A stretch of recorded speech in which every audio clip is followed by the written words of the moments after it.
Welcome to my channel. Try to hear the latest story. I'm Jerome, 28, and I've spent my entire life living in the shadow of my perfect older sister, Lisa. That family dinner for Dad's birthday should have been just another night of the usual comparisons, until Dad raised his glass and announced, "You could learn a lot from your sister. Jerome, she pays her own way." Everyone clapped while I quietly sipped my drink, something inside me finally snapping. "Then she won't miss the $3,800 transfer that hits her account each month," I said calmly. Lisa's smile vanished instantly, and the room froze. Family secrets have a way of changing everything. Before I tell you what happened next, let me know where you're watching from in the comments. Hit that like button, and subscribe to hear how one moment of truth rearranged my entire family dynamic.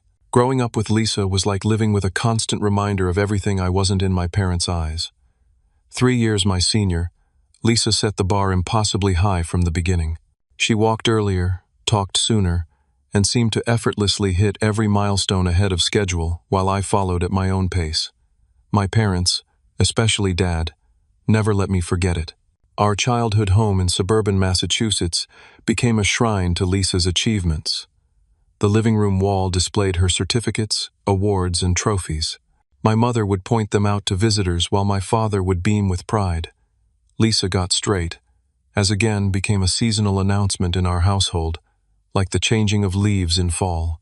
My report cards, even when good, were met with distracted nods or the inevitable, "Your sister got all as at your age."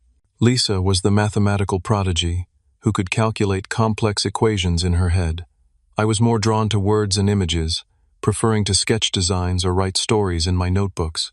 These creative pursuits were viewed as hobbies in our household, nice distractions but not serious career paths. While Lisa was being groomed for success, I was left to figure things out largely on my own. High school only amplified the differences in how we were perceived.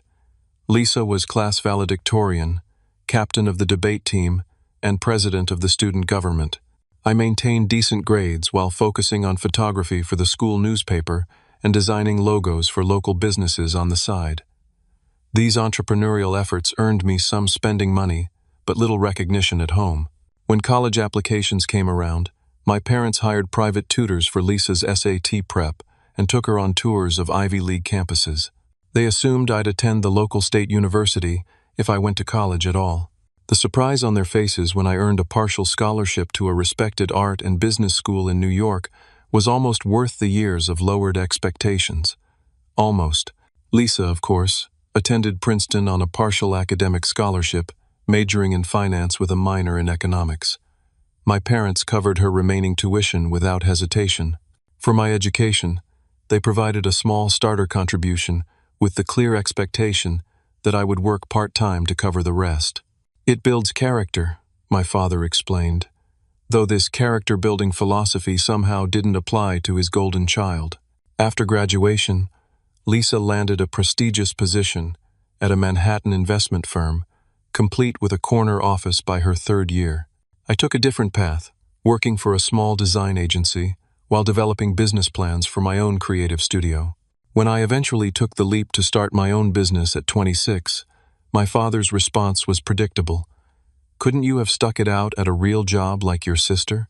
My mother, while more gentle in her approach, enabled the favoritism through her silence and her own subtle comparisons. "Lisa called today," she'd say during our weekly phone conversations. "She's being considered for another promotion. Isn't that wonderful?" The unspoken comparison hung in the air during these calls, a familiar weight I'd carried for decades. Extended family gatherings only reinforced the dynamic. Aunts, uncles, and grandparents would flock to Lisa for updates on her impressive career, while I fielded the occasional polite inquiry about my artistic hobby. My grandmother once slipped me an extra $20 at Christmas, whispering, "I know things must be tight in your line of work," despite having no actual knowledge of my financial situation. Through all of this, I struggled with my sense of self-worth. There were dark periods in my early 20s when I questioned every decision, wondering if I should abandon my creative pursuits to follow a path more like Lisa's. but something in me resisted. I believed in my vision for a business that would combine creative design with practical marketing solutions for small businesses like the ones I'd helped in high school. My studio, Clarity Creative, had been gaining traction slowly but steadily over the last 2 years. I'd secured several regular clients and was finally seeing consistent income until a major client unexpectedly went bankrupt 3 months ago, leaving me with thousands in unpaid invoices. This financial setback forced me to temporarily downsize my office space and take on freelance work to cover expenses. It was during this challenging period that Lisa called, her voice dripping with manufactured sympathy, offering to put in a good word for me at her friend's corporate marketing department. "Just until you figure things out," she said, as if my business was a phase I needed to outgrow. I thanked her politely and declined, not mentioning that I'd already lined up 2 promising new clients. What Lisa didn't know was that I had accidentally discovered her secret 6 months earlier. While helping her troubleshoot her laptop during a rare visit to her luxury apartment, notifications from her banking app kept appearing on her screen. At first, I tried to ignore them, but a recurring alert caught my eye. Transfer from parents received $3,800. The amount and the routine nature of it suggested this wasn't a one-time gift. Later that night, after Lisa had gone to bed, curiosity led me back to her laptop, which she'd left open. A quick check of her banking app confirmed my suspicions. For at least 2 years, our parents had been transferring nearly $4,000 to Lisa monthly, while simultaneously praising her financial independence and criticizing my entrepreneurial efforts. I kept this knowledge to myself, uncertain of what to do with it. Part of me wanted to confront Lisa or my parents immediately, but another part recognized the power of information held in reserve. So I waited, building my business back up, swallowing the familiar bitter taste of injustice at family gatherings while Lisa was praised for her financial acumen and independence. That strategy of silence held until my father's 60th birthday dinner, when something finally broke inside me. The carefully maintained family narrative was about to meet its first serious challenge, and none of us would emerge from that evening the same. Dad's 60th birthday dinner was held at Romano's, his favorite Italian restaurant in our hometown. Mom had reserved the private dining room and invited the extended family, a gathering of 20 people including my parents' siblings, their spouses, and several cousins I rarely saw outside of major holidays. Crystal glasses caught the light from the overhead chandeliers, and the rich aroma of garlic and herbs filled the air as servers brought out appetizer platters. I arrived early to help Mom with the final arrangements, placing the custom birthday cake, a golf-themed creation from Dad's favorite bakery, on a side table for the big reveal later. Lisa arrived 20 minutes late, making a grand entrance in a designer dress, apologizing about an emergency client call that couldn't wait. Everyone cooed with understanding about her important job, while she accepted a glass of champagne from a circulating waiter. "Jerome, good to see you, buddy."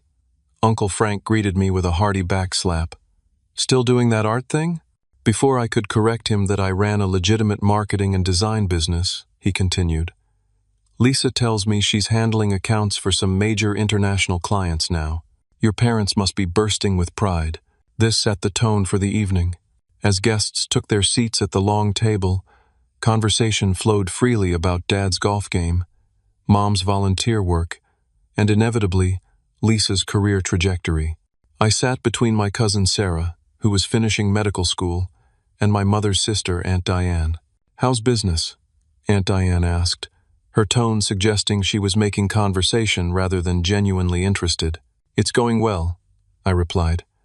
"I just signed 2 new clients last week, both expanding businesses looking to—" "Sarah, tell everyone about your residency options," Mom interrupted from across the table. The spotlight effortlessly shifted away from my small success to my cousin's medical career. The appetizers gave way to salads, and Dad began reminiscing about his early career. Started in the mailroom and worked my way up. No handouts, no shortcuts. "That's how you build something real," he said, raising his glass. "To hard work and self-reliance." Everyone toasted enthusiastically. I caught Lisa's eye across the table and noticed a flicker of discomfort cross her face before she masked it with her practiced smile. Aunt Patricia turned the conversation toward Lisa. "Tell us about this promotion we've been hearing about, dear." Lisa straightened up, brushing her perfectly styled hair behind her ear. "Well, I wasn't going to announce it officially until next week, but since we're all family here," she paused for dramatic effect. "I've been named Junior Vice President of Client Relations. It comes with a significant raise and a team of 5 reporting directly to me." Applause erupted around the table. Dad beamed, raising his glass again. "That's my girl, always reaching higher." "Congratulations, Lisa," I said, genuinely trying to be supportive despite the familiar sting of being the less successful sibling. As the main courses arrived, Uncle Richard inevitably turned his attention to me. "And what about you, Jerome? How's that little business of yours holding up in this economy?" I took a breath, determined to present my work confidently. "Actually, after that setback with Meridian's bankruptcy, I've restructured my client portfolio to focus on more stable industries. The 2 new accounts I've secured are both established companies with healthy financials, and they've signed year-long contracts." Dad snorted softly. "Contracts can be broken, son. Lisa's company has legal teams to protect their interests. Who protects yours when these small businesses decide not to pay?" "I have a lawyer who reviews all my contracts," I replied, fighting to keep my voice even. "And I've implemented a phased payment structure to minimize risk." "Smart thinking," my cousin Sarah commented, but her voice was lost as Dad continued. "The problem with your generation is you all want to be entrepreneurs without putting in the years of groundwork first." Lisa understood that. She paid her dues at the firm, earned trust and respect before taking on bigger roles. I noticed Lisa shift in her seat again, her fingers tightening around her wine glass. Something about money discussions clearly made her nervous, which only reinforced what I knew about her secret financial arrangement. "I respect Lisa's path," I said carefully, "but there are different routes to success." "Success," Dad repeated, emphasizing the word as if it were theoretical in my case. "Well, I suppose that depends on how you define it.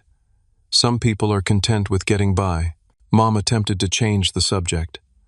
"The osso buco here is exceptional. Richard, you should try it next time you visit." But Dad was on a roll now, warmed by wine and the captive audience of family members. "You know what I've always admired about Lisa? Her financial independence. From the moment she graduated, she stood on her own 2 feet. Nice apartment, good car, professional wardrobe, all earned through her own efforts." Lisa took a large sip of her wine, not meeting anyone's eyes. "Jerome has his own apartment too," Mom offered weakly. "In that artsy neighborhood with the graffiti everywhere," Dad countered. "Lisa lives in a doorman building in Manhattan." The conversation continued around me as I quietly ate my pasta. I could feel a pressure building inside my chest, years of comparisons, dismissals, and unequal treatment compressing into a dense ball of resentment. Still, I had planned to let the evening pass without incident. It was Dad's birthday, after all, and confrontations weren't my style. That resolve held until dessert was served, and Dad decided to offer his impromptu speech about life lessons at 60. He spoke about integrity, hard work, and self-sufficiency, values I actually shared with him despite his belief to the contrary. And then, glass raised toward his favorite child, came the comment that would change everything. "And as I look around at my family on this milestone birthday," Dad continued, gesturing with his half-empty wine glass, "I'm reminded of what really matters. Hard work, self-reliance. These aren't just words to me. They're principles I've lived by." His gaze settled on Lisa, his expression softening with pride. "Some of you have really taken those lessons to heart." Dad turned toward me, his expression shifting subtly. "Jerome, you could learn a lot from your sister. She pays her own way." He raised his glass higher.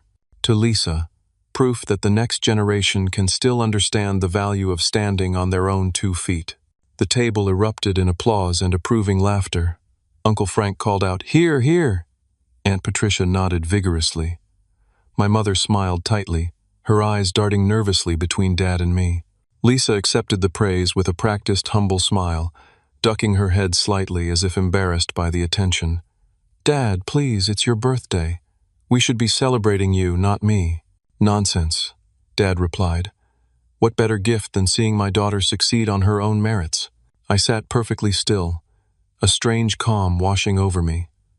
The noise of the restaurant seemed to fade into the background as I considered my options. For years, I had swallowed these comparisons, these subtle and not so subtle digs at my choices and accomplishments. I had maintained the family peace at the cost of my own dignity.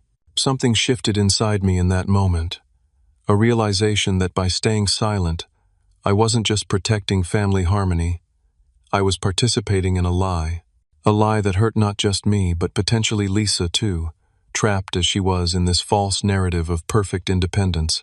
I picked up my water glass, took a slow sip, and set it down deliberately.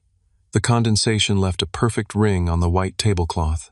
Then she won't miss the $3,800 transfer that hits her account each month, I said, my voice quiet but clear enough to carry across the table. The effect was immediate and dramatic. Lisa's smile vanished, her face draining of color so rapidly I could almost track its progression. Dad's glass stopped halfway to his lips, wine sloshing dangerously close to the rim. Mom's fork clattered against her plate. A silence fell over the table, heavy and absolute.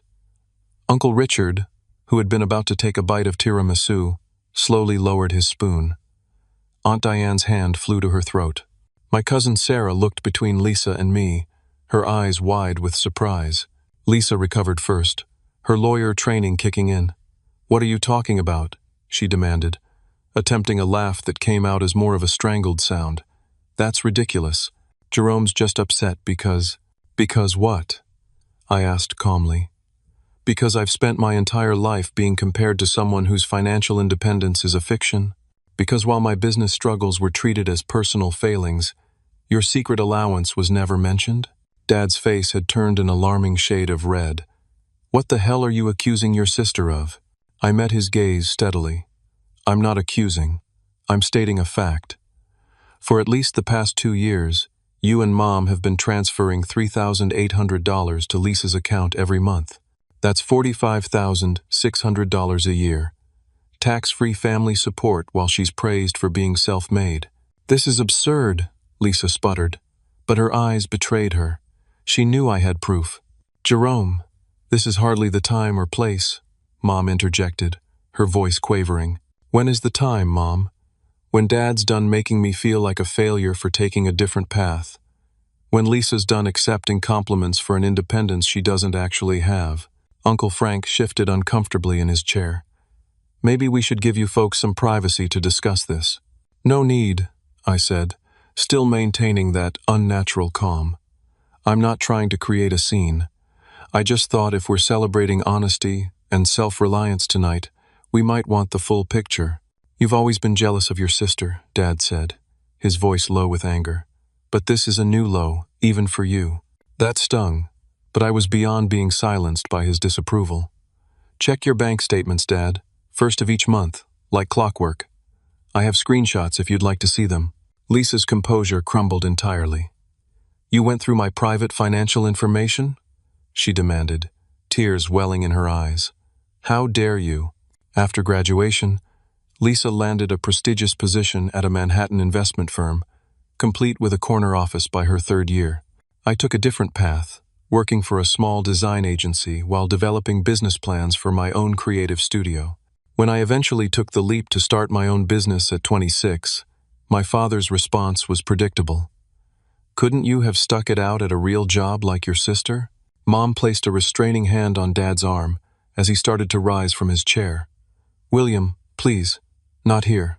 Aunt Patricia, always one for drama, whispered loudly to Uncle Richard. "I always said they spoiled her rotten." Lisa's tears spilled over now, mascara tracking down her cheeks. "You don't understand anything about my life or my expenses. Living in Manhattan isn't like living in your bohemian neighborhood. The expectations at my level are exactly that. Expectations," I finished for her, "not requirements. You chose the luxury apartment, the designer wardrobe, the exclusive social clubs. Those weren't job requirements. They were your preferences." Dad found his voice again. Is this true, Lisa? Have you been accepting money from us while letting me believe? He couldn't finish the sentence, the betrayal evident in his expression. Mom's shoulders slumped. William, I thought you knew. I never hid the transfers from our joint account. A new wave of shocked murmurs rippled through the family as this additional layer was revealed. Dad turned to Mom, disbelief written across his features. You knew about this? Can we please not do this here? Lisa pleaded, looking around at our extended family, all witnessing her carefully constructed image crumbling in real time. I hadn't anticipated my mother's involvement or the depth of deception. What I'd thought was a secret between my parents and Lisa now appeared to be something my father had been kept in the dark about as well. The realization made me pause, suddenly uncertain about the consequences I had set in motion. I think, my cousin Sarah said quietly beside me, we should probably give your immediate family some space. She stood, prompting others to follow suit with murmured excuses and averted eyes.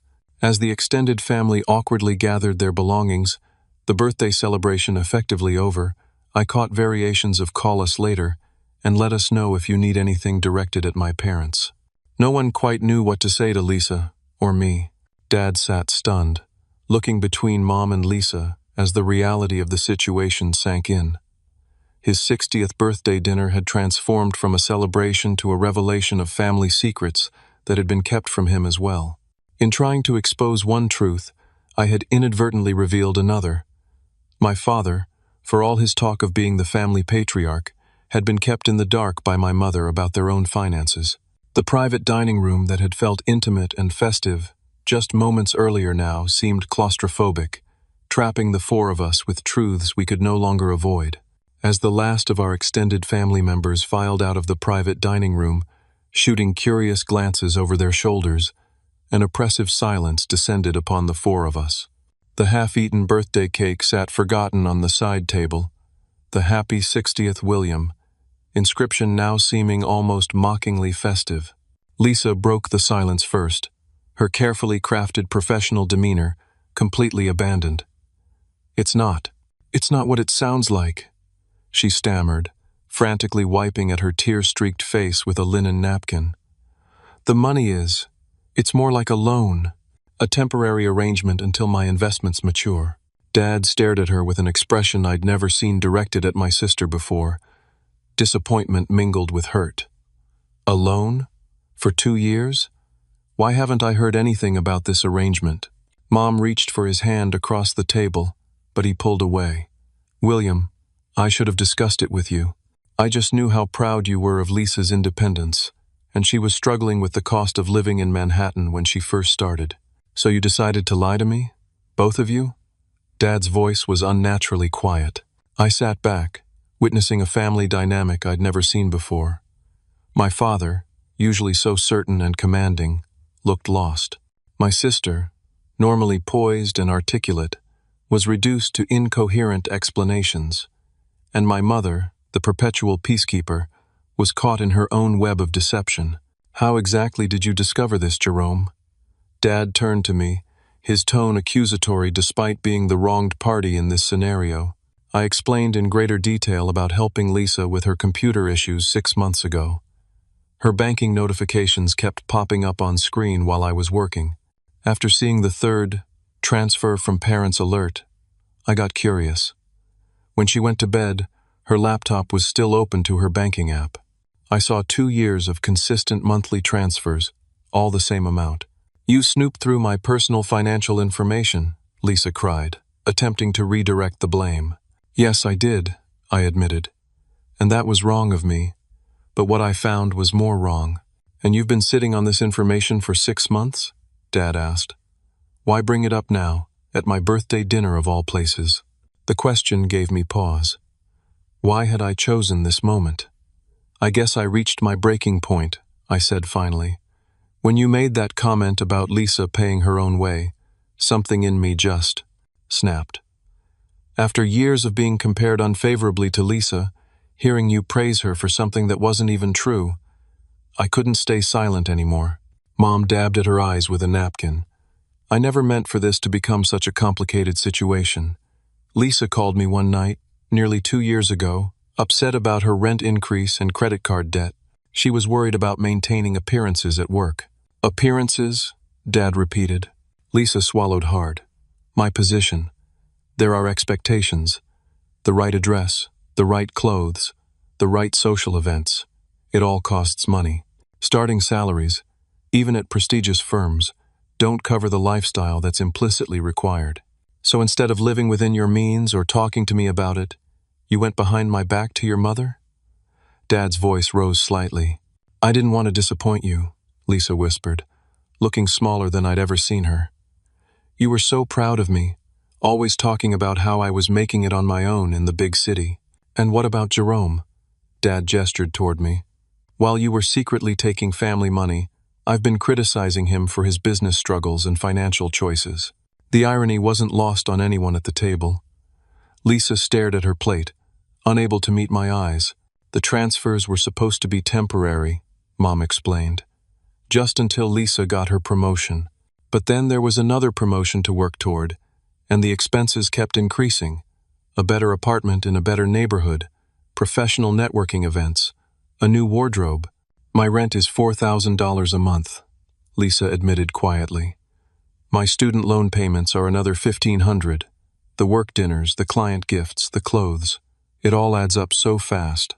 The money from you and Mom barely covers the basics. Dad looked genuinely shocked. $4,000 in rent? Lisa, that's more than my first mortgage payment. It's Manhattan, Dad. And I need to live in the right neighborhood to be taken seriously. So all this time, I said, while I've been counting pennies to keep my business afloat, working 16-hour days, living in my bohemian neighborhood, and being told I should follow Lisa's financially responsible example, she's been receiving what amounts to a tax-free salary supplement from our parents? Lisa turned to me, tears streaming freely now. You don't understand the pressure I'm under. Everyone at the firm comes from money. They all have family connections, family support. I was trying to compete on an uneven playing field. By pretending to be something you're not, I replied, not unkindly. I understand pressure, Lisa, but I've faced mine honestly. Mom looked between us, her peacekeeper instincts kicking in despite her own role in the deception. Perhaps we should take this conversation somewhere more private. The staff will need to clean up soon. Dad shook his head, still processing. I don't understand how this happened without my knowledge. These are significant amounts of money, Margaret. How did you hide this from me? Mom's expression turned defensive. I didn't hide it, William. I used my inheritance from my father. You always said that money was mine to use as I saw fit. I chose to help our daughter. While watching me berate our son for his financial choices, Dad said quietly, That's where you crossed a line, Margaret. An uncomfortable silence fell over the table as this sank in. My mother had enabled a family dynamic that had caused real harm, not just to me but to Lisa as well. Trapped as she was in a lifestyle she couldn't actually afford. I have credit card debt too, Lisa admitted in a small voice. About $30,000. The company expenses get reimbursed, but not right away. And sometimes personal and business expenses get mixed up. Dad closed his eyes briefly, as if the revelations were physically painful. All this time, I thought at least one of my children had figured it out, had followed my example. He looked at me with new eyes. Meanwhile, you've actually been doing exactly what I claim to respect. Building something on your own, within your means, without handouts. It was the closest thing to an apology or recognition I'd ever received from my father, and it landed with surprising weight. For years, all I'd wanted was for him to see my path as valid, to acknowledge my efforts as worthwhile. I never wanted this to come out this way, I said, suddenly feeling exhausted. I just couldn't take another family dinner of being the disappointment, while Lisa was held up as the model of success. Lisa wiped her face, leaving smudges of expensive mascara on the restaurant's white napkin. I'm sorry, Jerome. I never corrected Dad when he made those comparisons. I should have. The birthday dinner was effectively over. The celebration atmosphere completely dissipated.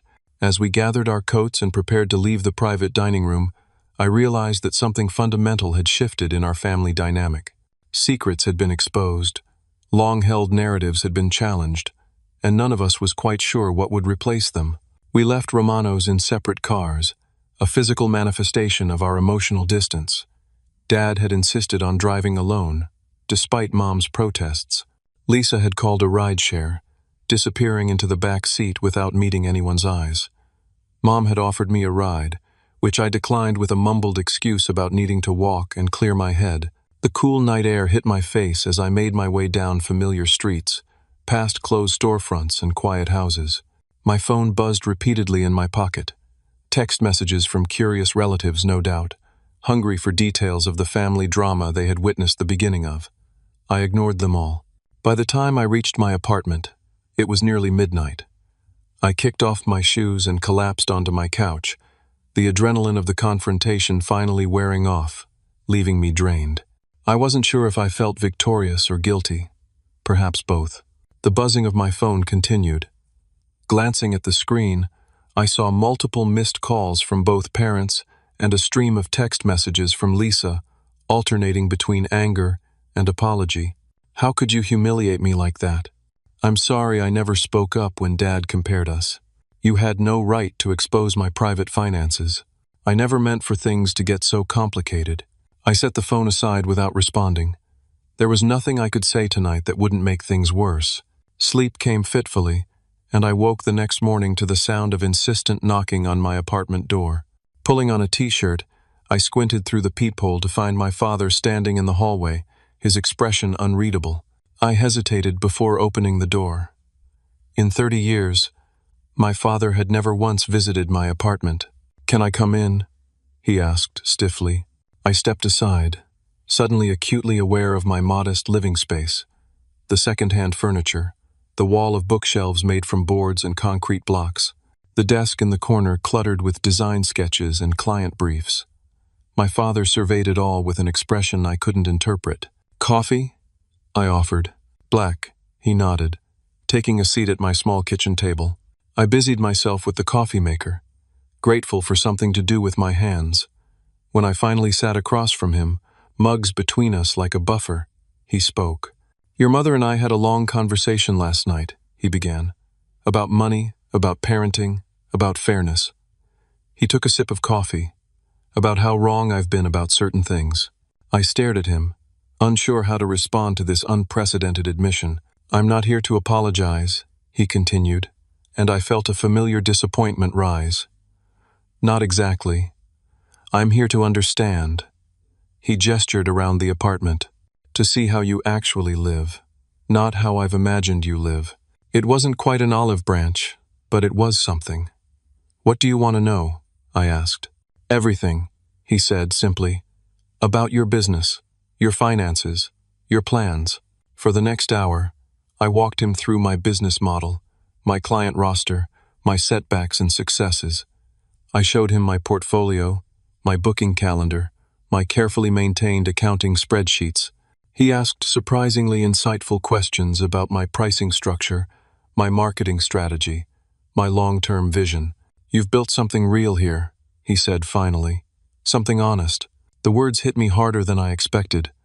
All these years, that was all I had wanted him to see. "Lisa's a mess," he continued, abruptly changing subjects. "She stayed with your mother last night, cried for hours, said she's been living a lie for so long she doesn't know who she is anymore." "I didn't mean to destroy her," I said quietly. "You didn't. She made her choices. Your mother made hers. I made mine." He rubbed his face, suddenly looking every bit of his 60 years. "We all contributed to this situation." My phone buzzed with an incoming call from Aunt Diane, which I declined. "The extended family is having a field day with this," I commented. "Let them," Dad said dismissively. "We've got bigger issues to sort out." As he prepared to leave, he paused at the door. "Your sister wants to talk to you. Not today, but soon. She has some things to say." I nodded, not committing to anything. "I'll think about it." After he left, I sat in the quiet of my apartment, trying to process the seismic shift in my family dynamic. For the first time in my adult life, my father had looked at me, really looked at me, without comparing me to Lisa. It felt like a first step on an unfamiliar path. Over the next week, I immersed myself in work, grateful for the distraction of client deadlines and design challenges. I responded politely, but briefly, to the curious inquiries from extended family members, refusing to feed the gossip mill. Mom called daily, her messages increasingly worried as I maintained my emotional distance. 10 days after the birthday dinner revelation, Lisa texted asking to meet for coffee. Against my better judgment, I agreed. She was already seated at a corner table when I arrived at the cafe, noticeably dressed down in jeans and a simple sweater instead of her usual power suit. The designer handbag was nowhere to be seen. "Thank you for coming," she said as I sat down. Her voice lacked its usual confidence. "I figured we should talk eventually," I replied. Lisa wrapped her hands around her mug. "I've been doing a lot of thinking since that night." She took a deep breath. "You were right, about everything. I've been living a lie, pretending to be self-sufficient while accepting help that you were denied. I didn't do it to hurt you, Lisa," I said. "I just couldn't take the comparisons anymore." "I know, and I'm sorry I never stopped them." She looked up, meeting my eyes directly. "The truth is, I've been jealous of you for years." This caught me completely off guard. "Jealous? Of me? That's ridiculous." "Is it?" She gave a sad smile. "You built something of your own. Something real, like Dad said.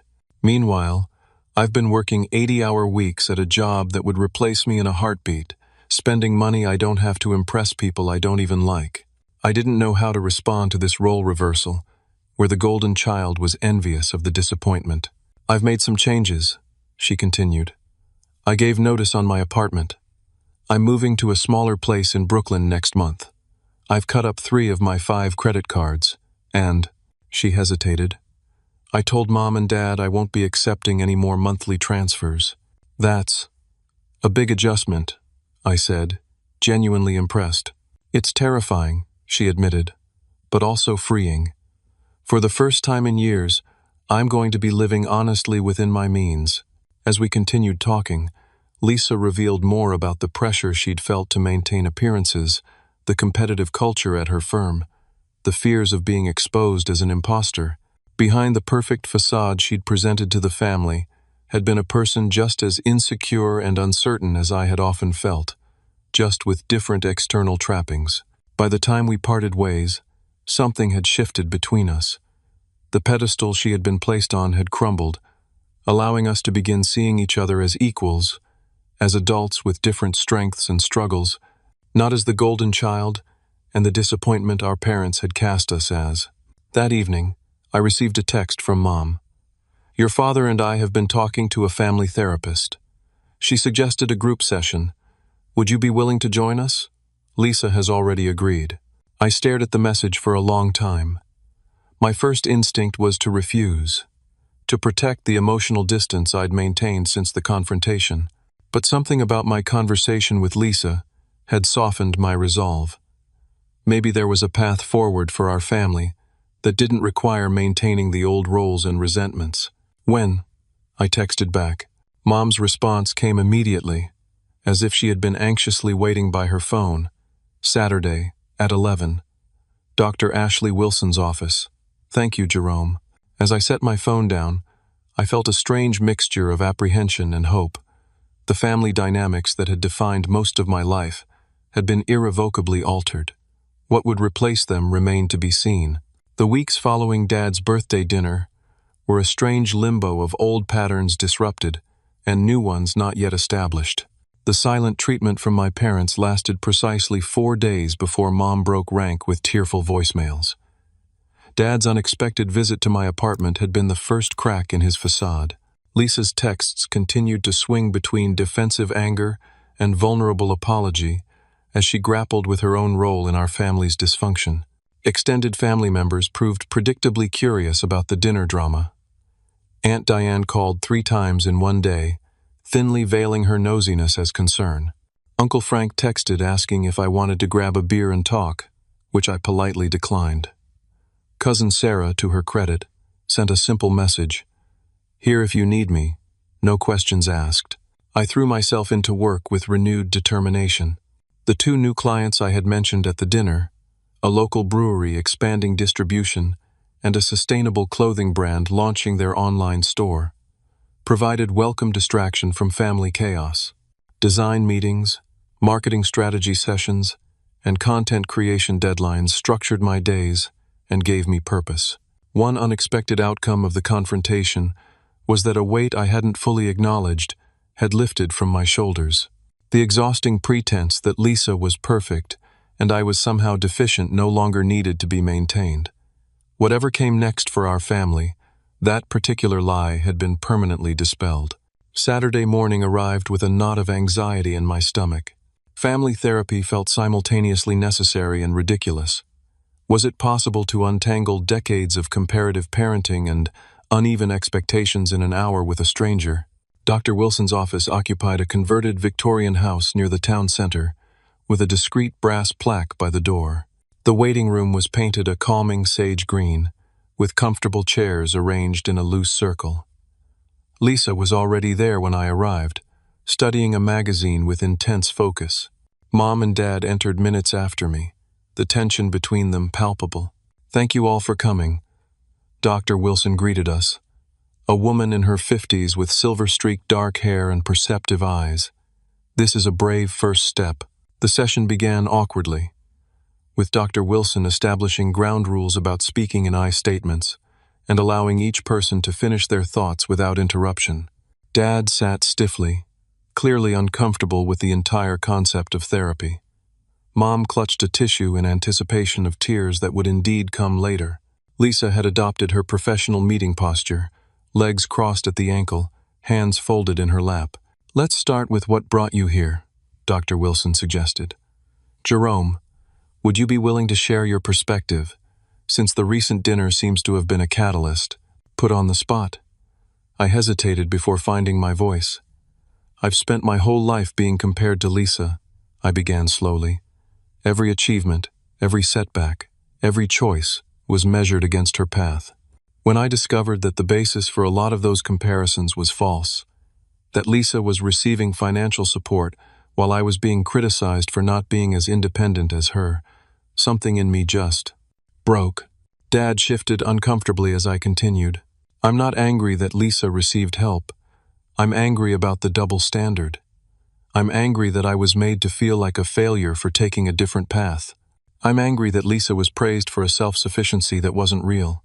Lisa looked at the floor as I spoke, but nodded slightly in acknowledgement. "William." Dr. Wilson turned to my father. "How do you respond to what Jerome has shared?" Dad cleared his throat. "I've always wanted the best for both my children," he began defensively. "Everything I did was to push them toward success." "And how would you define success?" Dr. Wilson asked. This simple question seemed to stump him momentarily. Financial security, professional achievement, independence. Yet you supported one child financially while criticizing the other for his financial choices, Dr. Wilson observed neutrally. "I didn't know about the money," Dad insisted, turning to Mom. "Margaret handled those transfers without my knowledge." Mom twisted her tissue. "I thought I was helping. Lisa needed support to establish herself in an expensive city. Jerome seemed to be managing." "Did you ever ask Jerome if he needed support?" Dr. Wilson inquired. The question hung in the air, highlighting years of assumptions and unasked questions. "I didn't think he would accept it," Mom said finally. "He's always been so determined to do things his own way." "Because that's what Dad taught us to value," I interjected, my composure slipping. Self-reliance was the gospel in our house, except apparently it only applied to me. Lisa spoke up, her voice uncharacteristically small. "I never meant to become part of a deception. It started as temporary help during a rough patch, but then it became normal, expected. I was trapped in an image I couldn't actually maintain." "Why did you feel you needed to maintain that image?" Dr. Wilson asked her. Lisa looked directly at Dad for the first time. "Because nothing made you prouder than when you could brag about my success, my independence, my perfect life. I couldn't bear to disappoint you." Dad's expression softened slightly. "I never meant to create that pressure." "But you did," Lisa continued, gaining momentum. "For both of us. Jerome felt he could never measure up to your expectations, and I felt I could never fall short of them." Dr. Wilson nodded. It sounds like both of you have been carrying heavy burdens of different kinds. The conversation continued, peeling back layers of family dynamics that had calcified over decades. Mom admitted to enabling the unequal treatment out of what she called different needs, but what more honestly resembled favoritism. Dad acknowledged that he had projected his own definitions of success onto his children without considering their individual strengths and aspirations. Lisa confessed to knowing the comparisons hurt me, but allowing them to continue because they benefited her. My own revelation came toward the end of the session, when Dr. Wilson asked what I hoped would change going forward. "I don't need my parents' money, or even their approval of my career choices," I said after consideration. "But I do need respect. I need acknowledgement that my path is valid, even if it's different from what they imagined for me. I need the comparisons to stop." By the time the session ended, we had all been emotionally wrung out, but had also taken first steps toward a more honest family dynamic. We agreed to continue with both individual and group therapy, recognizing that one session couldn't undo decades of established patterns. In the parking lot afterward, Dad approached me while Mom and Lisa walked ahead to their cars. "Your business," he said abruptly. "The brewery client. Are they looking for investors?" I blinked in surprise. "They might be. Their expansion plans are ambitious." He nodded. "Send me their business plan. If it looks solid, I might be interested." It wasn't an apology, not exactly, but coming from my father, this expression of faith in my professional judgment meant more than words could have. Over the following months, small changes accumulated into significant shifts. Lisa downsized to a modest Brooklyn apartment, cutting her living expenses nearly in half. She began seeing her own therapist weekly, working through the anxiety that had driven her need for external validation. She even started dating someone outside her usual social circle, a high school history teacher who seemed refreshingly unimpressed by corporate status symbols. Dad, true to his word, reviewed the brewery's business plan and ended up making a small investment. More significantly, he began asking genuine questions about my other clients and projects, offering business advice when asked, but respecting my decisions when we disagreed. Mom struggled the most with changing established patterns. Her instinct to smooth over conflict and maintain surface harmony ran deep, but with the help of therapy, she began to recognize how her peacekeeping had sometimes enabled harmful dynamics. My own business continued to grow, ironically benefiting from the newfound confidence that came with finally standing up for myself. I expanded my client list and hired a part-time assistant to help manage the increased workload. For the first time, I found myself turning down projects that didn't align with my vision, rather than grabbing whatever came along. 6 months after the fateful birthday dinner, I received an unexpected email from a major design publication, requesting an interview about a campaign I had created for the sustainable clothing brand. The exposure led to inquiries from several larger potential clients, the kind of opportunity I had been working toward for years. When I called my parents to share the news, their congratulations came without qualifiers, without comparisons to Lisa's achievements. It was a small thing, perhaps, but it represented a significant shift in our family's communication. "We're proud of you, son," Dad said simply. "You've built something substantial through hard work and vision." The words I had waited decades to hear. 6 months turned into a year, and with time came perspective. Our family, once defined by unspoken competitions and comparisons, gradually found a new equilibrium based on something none of us had fully experienced before: honest communication. Lisa's journey to financial independence proved more challenging and more rewarding than she had anticipated. Downsizing her apartment was just the beginning. She sold her barely used luxury car, replacing it with a subway pass and occasional ride shares. She consulted with a financial advisor who created a debt repayment plan and realistic budget based on her actual salary, not the lifestyle she thought she should maintain. The strangest part, she told me over coffee one Sunday afternoon, is that nobody at work even noticed. All that pressure I felt to keep up appearances was mostly in my head. There were setbacks, of course. 3 months into her financial independence, Lisa's building needed emergency repairs, leaving her with an unexpected expense. Instead of secretly asking Mom for money, she called me. "I have 2 options," she explained. I can dip into my emergency fund, which would leave me vulnerable if something else happens, or I can pick up some consulting work on weekends to rebuild the cushion. What would you do? The fact that she valued my financial advice represented a seismic shift in our relationship. I helped her weigh the pros and cons, but left the decision to her. She chose the weekend consulting, discovering in the process that she enjoyed the independence of freelance work more than she had expected. Dad's evolution was perhaps the most surprising. The man who had once measured success purely in terms of corporate achievement and financial status began to appreciate the creativity and flexibility of entrepreneurship. When my brewery client used my marketing campaign to secure distribution in 3 new states, Dad took me to dinner to celebrate. Just the 2 of us. No comparisons, no lectures. I was wrong about a lot of things, he admitted over steaks and bourbon, including what success looks like. Your business model, your client relationships. You've created something sustainable on your own terms. That's more impressive than following someone else's established path. Coming from my father, this was the equivalent of a standing ovation. Mom struggled the most with changing established patterns. Her instinct to enable Lisa and protect her from consequences ran deep. In family therapy, we discovered this stemmed from her own childhood, where her brother had been favored while she was overlooked. She had unconsciously replicated this dynamic with her own children, but with the roles reversed.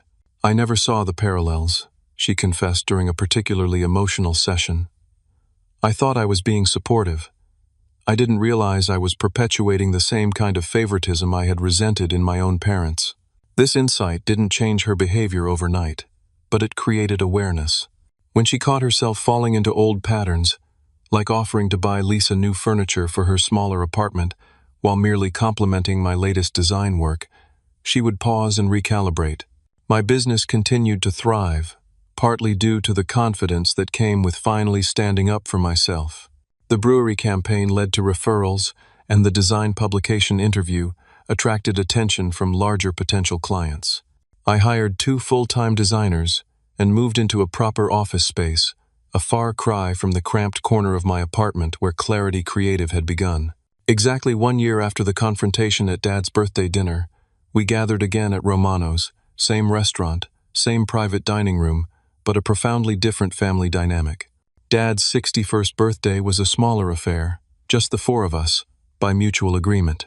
Lisa arrived wearing simple, elegant clothes rather than status symbols. She spoke enthusiastically about a financial literacy program she had started volunteering with on weekends.